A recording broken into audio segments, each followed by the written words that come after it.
Student, आज हम करेंगे चैप्टर नंबर 6 में प्रश्नावली 6.2 का क्वेश्चन नंबर 3। इसमें कहा गया आकृति में यदि LM जो है ये LM समांतर CB है, LM जो है वो समांतर किसके CB के, और LN जो है LN समांतर CD, ये LN किसके समांतर है CD के समांतर है, तब सिद्ध कीजिए कि AM बटे AB बराबर होगा AN बटे AD के। ये हमें सिद्ध करना है।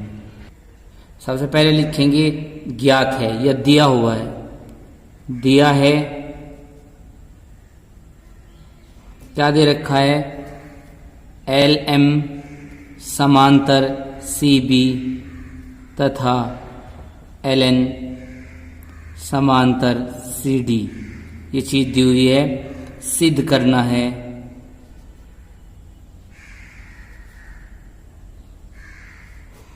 हमें सिद्ध करना है AM बटे AB बराबर होगा AN बटे AD के।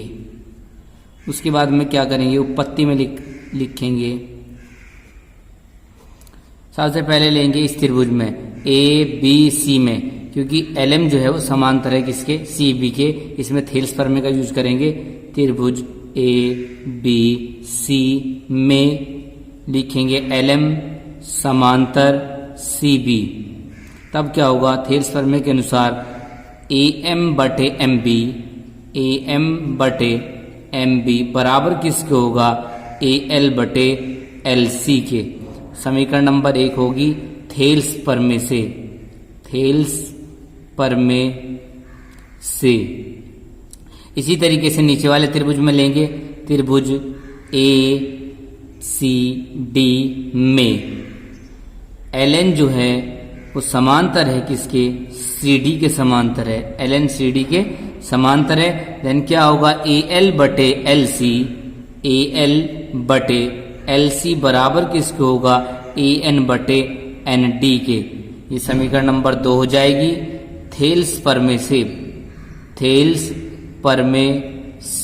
करेंगे समीकरण नंबर 1 व 2 से, समीकरण 1 व समीकरण 2 से AL बटे LC, यहाँ पे भी AL बटे LC, यहाँ भी जो कॉमन चीज है वो हट जाएगी, तो कितना आ जाएगा AM बटे MB बराबर हो जाएगा AN बटे ND के। हमें सिद्ध करना है, वो सिद्ध करना है AM बटे AB लाना है, ना कि AM बटे MB लाना है। बिल्कुल सेम ऐसे ही यहाँ पे क्या लाना है AN बटे AD लाना है। हमने सिद्ध किया है AN बटे ND, तो इसे क्या करेंगे सबसे पहले से पलट लेंगे,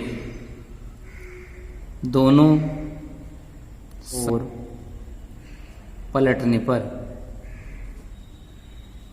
पलट देंगे इसे। MB बटे AM बराबर हो जाएगा ND बटे AN। उसके बाद में क्या करेंगे, दोनों ओर 1 जोड़ देंगे, दोनों ओर 1 जोड़ने पर जब हम 1 जोड़ेंगे MB बटे AM प्लस 1 इधर कर देंगे, और बिल्कुल सेम ऐसे यहाँ ND बटे AN प्लस 1 कर देंगे। और जब हम एलसीएम लेंगे तो MB में क्या जुड़ जाएगा AM जुड़ जाएगा, तो क्या बन जाएगा AB बन जाएगा। बिल्कुल सेम ऐसे यहाँ पे ND में AN जुड़ेगा तो कितना बन जाएगा AD बन जाएगा। और उसके बाद में क्या करेंगे, दोनों साइडों को पलट देंगे एक बार फिर से। यहाँ पे एलसीएम लेंगे, एलसीएम आ जाएगा AM, तो यहाँ कितना हो जाएगा MB प्लस AM बराबर हो जाएगा, यहाँ एलसीएम ले लेंगे AN, तो यहाँ हो जाएगा ND प्लस AN। जब MB में AM जोड़ेंगे तो AB बन जाएगा, अभी बताया हमने। और नीचे कितना रहेगा AM बराबर, बिल्कुल सेम ऐसे ही यहाँ पे कितना बन जाएगा AD बटे AN। दोनों ओर पलटने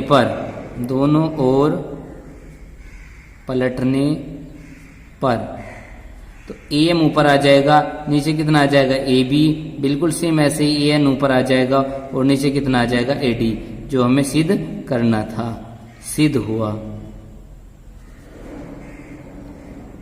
तो यही सिद्ध करना था AM बटे AB बराबर AN बटे AD। और अगर हम यहीं पे बिना पलटे 1 जोड़ देते तो नीचे MB आ जाता। MB हमें सिद्ध नहीं करना है, हमें सिद्ध करना है कितना ए एम बटे ए बी लाना है, तो इसलिए हमने इन्हें सबसे पहले क्या कर दिया, इन्हें पलटने के बाद में फिर 1 जोड़ा है।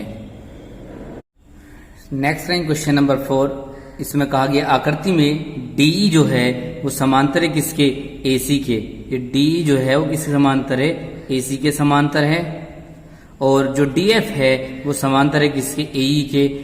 तो सिद्ध कीजिए BF बटे FE, BF बटे FE बराबर किसके होगा, BE बटे EC के बराबर होगा। ये हमें सिद्ध करना है। तो सबसे पहले लिखेंगे दिया हुआ है या ज्ञात है, आकृति में दिया है D जो है वो समांतर है AC के और DF समांतर है किसके, AE के। सिद्ध करना है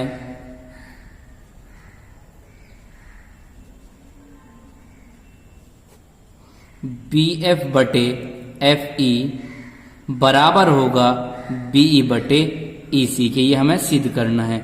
उसके लिए उत्पत्ति में करेंगे।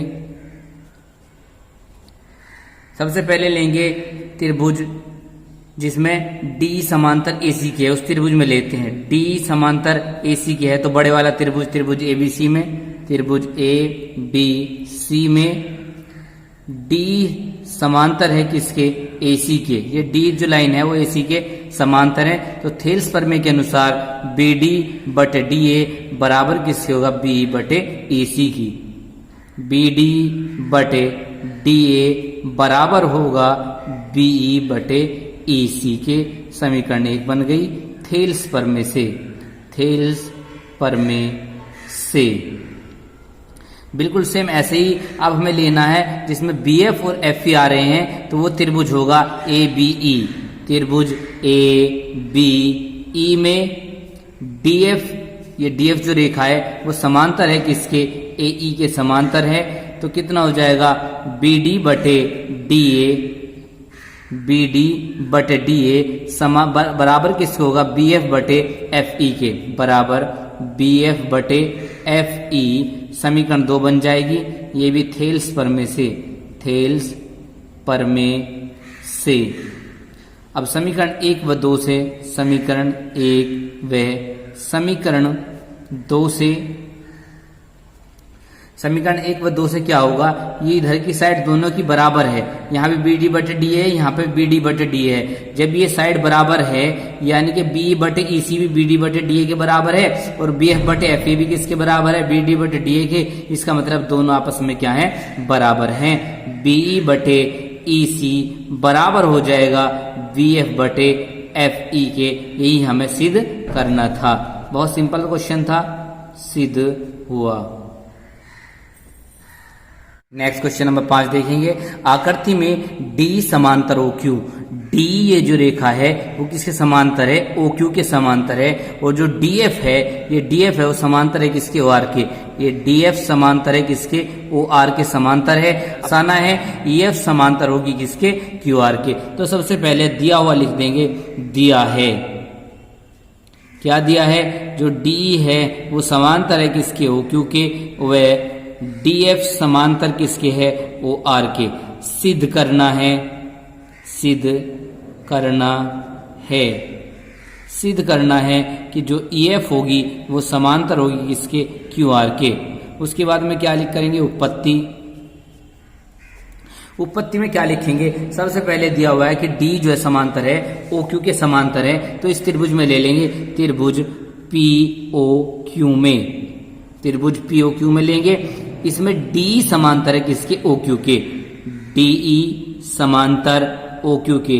जब ये रेखा इस भुजा के समांतर है तो थेल्स प्रमेय से किसका अनुपात, PE बटे EQ बराबर हो जाएगा PD बटे DO के। PE बटे EQ बराबर किसके होगा, PD बटे DO के। समीकरण नंबर 1 बन जाएगी थेल्स प्रमेय से, थेल्स प्रमेय से। बिल्कुल सेम ऐसे ही इस त्रिभुज में लेंगे। इसमें DF समांतर है किसके, OR के। तो त्रिभुज POR में क्या होगा, DF जो है वो समांतर है OR के। तो इसलिए क्या होगा, PF बटे FR, PF बटे FR बराबर होगा PD बटे DO के, PD बटे DO के। समीकरण 2 बन जाएगी। ये भी थेल्स प्रमेय के अनुसार ही, थेल्स प्रमेय से, क्योंकि ये रेखा इस भुजा के समांतर है तो अन्य दोनों भुजाओं को समान अनुपात में विभाजित करेगी। तो समीकरण 1 व 2 से, समीकरण 1 व समीकरण 2 से ये दोनों साइड इधर की बराबर हैं, तो इसलिए ये वाली साइड आपस में बराबर हो जाएंगी। पी अपॉन ई क्यू बराबर होगा पी एफ बटे एफ आर के। पी ई बटे ई क्यू बराबर आया किसके, पी एफ बटे एफ आर के। अब थेल्स प्रमेय के विलोम के अनुसार अगर एक रेखा की त्रिभुज की किन्हीं दो भुजाओं को समान अनुपात में बांटती है तो वो त्रिभुज की तीसरी भुजा के समांतर होती है, मतलब कि ये रेखा इसके समांतर होगी। थेल्स प्रमेय के विलोम से क्या होगा, EF जो होगी वो समांतर होगी किसके, QR के समांतर होगी।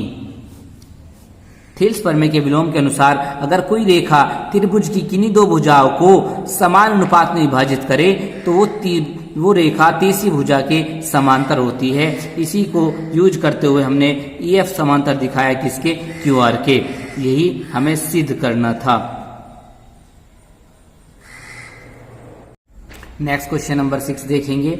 आकृति में क्रमशः OP, OQ और आकृति में क्रमशः OP, OQ और OR पर स्थित बिंदु A, B और C इस प्रकार हैं। AB समांतर PQ, AC समांतर PR, AC जो है वो PR के समांतर है। दर्शाइए कि, अब दर्शाना है जो BC होगी वो किसके समांतर होगी, QR की, हमें सिद्ध करना है।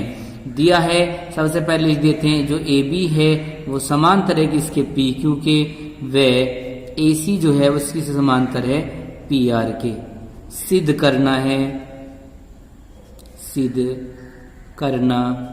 है, हमें सिद्ध करना है BC जो होगी वो समांतर होगी किसके, QR के समांतर होगी।